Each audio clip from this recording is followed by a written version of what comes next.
guys, here we're making a gingerbread loaf. As you can see, I have 3 bowls out. We're going to use one basically for scraps. The other is going to be dry ingredients, and then the other smaller one is going to be for our wet ingredients. A lot of people have preferences on types of molasses that they would use in any of their recipes. I've always used this brand, Grandma's. It always comes out great. I've never had any issues with it, and it usually comes with enough in one container to make 2 loaves of bread. So that's always great too.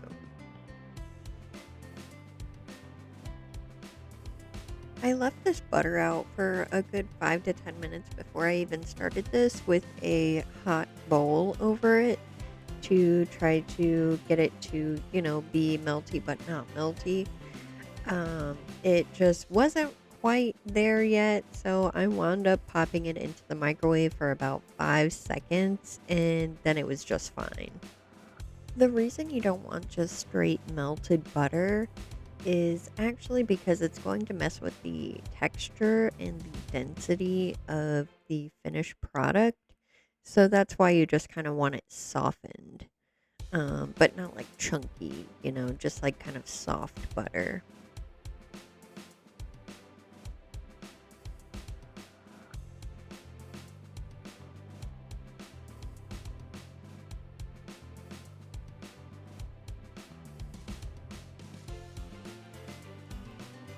So as you can see, the kind of chunky bits of butter that was in there, you can definitely just mix those out because the butter is nice and soft. It does kind of just turn into a creamy kind of paste that gets mixed in really well. So it works great that way. So here I am setting the oven to 350 so it can preheat while we finish up everything else. And that way, hopefully by the time we get it into our bread pan, it'll be all ready to go, all preheated and everything.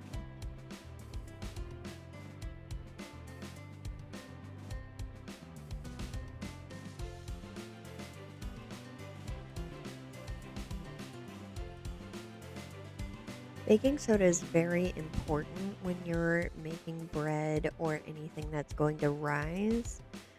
So you're definitely going to want to make sure you're adding the exact right amount of baking soda, especially with like gingerbread, pumpkin bread, things like that. Because if you have an overly dense type of sweet bread, it's just not going to taste right. It's going to be very almost eggy. This recipe actually did call for some cinnamon. I think it was 1 teaspoon of cinnamon, and you're more than welcome to obviously add that. However, I'm allergic, so I only add the ginger and ground cloves. I actually added about an extra half a teaspoon because it only required a half a teaspoon of ground cloves, so I added a full teaspoon of ground cloves. I think it came out great, but feel free to add cinnamon to this. Some people might be curious as to why there is salt being added, but it's basically the same reason that you would add sugar to a tomato sauce.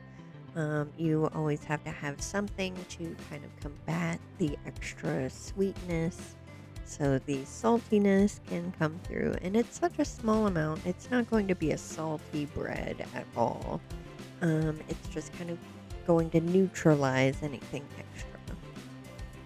Most recipes for making gingerbread are actually going to ask you to add the powder ingredients to the wet ingredients. I do this backwards just because it seems to be easier for me. I also don't have a mixer of any kind. So just slowly pouring in wet ingredients into dry and then kind of mixing and folding that over definitely helps me. But I don't think there's really any right or wrong way, whether you add one or the other. Just make sure it's nice and slow and you get a good consistency so there's no chunks of powder.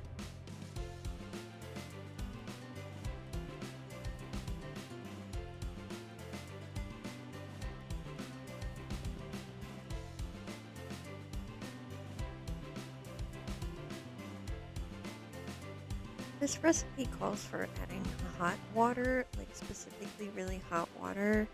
I actually get incredibly hot water just from my faucet. So, I mean, I wouldn't worry about microwaving your water or like heating it up to a boil or anything, especially if your faucet gives off just really hot water. That works totally fine too. It just kind of works as like an activator for the flour and the baking soda and everything. Kind of gets it going. I have had such an issue with all of my baked goods sticking to nonstick pans.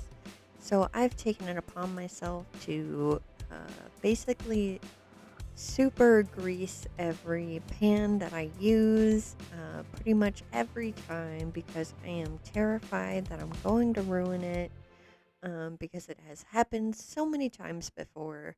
So this is just me greasing my pan because of my baking PTSD. And if you look at that consistency, it's just a beautiful, nice, thick, creamy consistency.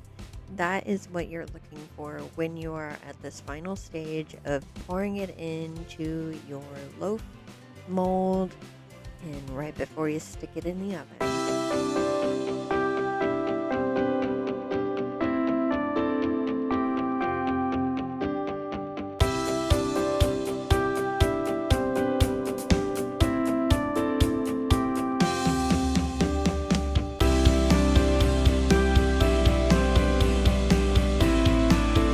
So here I actually take a wooden skewer and I go around and twist it all the way around the edges of the bread, and it honestly works perfectly to just pop that right out of the bread tin.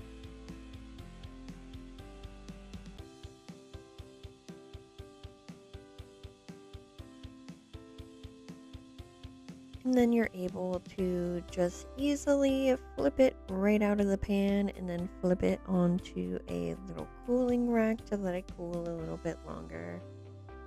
Thank you so much for watching, guys. I hope you enjoyed, and I hope you enjoy your delicious gingerbread and have a great holiday or, whatever you're making this for.